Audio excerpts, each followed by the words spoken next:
started learning Fusion 360. It's a 3D modeling software. It's super frustrating.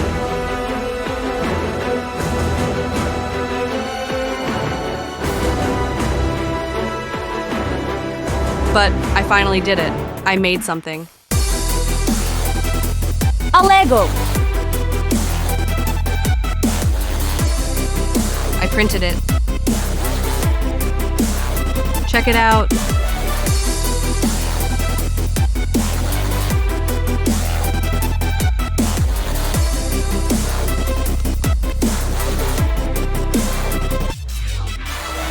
It really works with real Lego.